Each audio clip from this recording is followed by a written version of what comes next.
Bene, questa casa è iniziata a costruire nel 1917, fatta tutti in mattoni crudi e tegole sarde. Finita negli anni 20, primi anni del 20, era abitata dai miei genitori, Carmelo Lai e Azzeni Maria Assunta. Hanno vissuto dall'età di 20 anni fino all'83, sì, 1983. Lui faceva il contadino di tradizione e io ho seguito un po' lui, la sua tradizione dell'agricoltura e mi diletto in agricoltura, anche se il magazzino non è più come prima. Provano sia questa botte che c'è qua, questa facciata, quanto erano grandi prima le botti.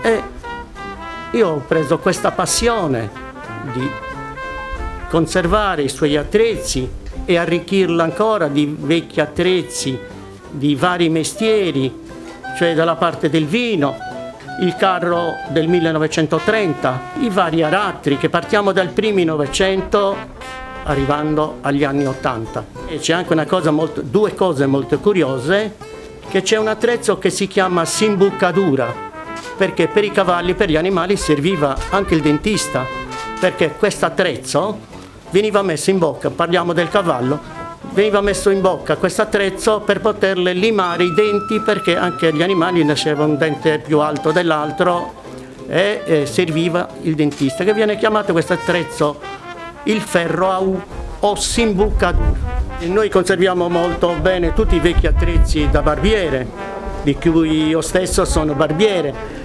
Ci sono tutti i cappelli delle forze armate e di polizia,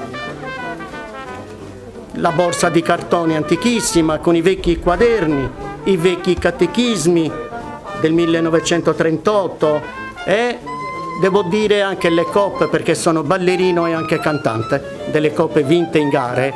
È una cucina del 1917, ci sono piatti dei primi Novecento con forchette, coltelli e cucchiai sempre dello stesso periodo. Questa tradizione la sto tramandando a mio figlio, mia nuora e mia moglie. Loro sono giovani e vedo che piace tantissimo seguire questa mia passione.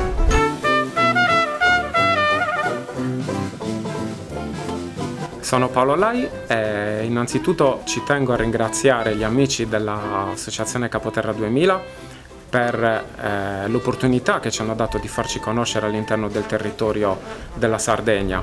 Da qualche tempo a questa parte, assieme alla mia compagna Francesca, cerchiamo di dare maggiore risalto, maggiore visibilità alla casa attraverso i canali social, materia in cui sfruttiamo le nostre capacità, le nostre conoscenze affinché la casa, per quanto ricada all'interno del territorio del Comune di Monserrato, ma vorremmo che diventasse un patrimonio di tutta la Sardegna, perché comunque le tradizioni, la cultura non devono avere assolutamente nessun confine.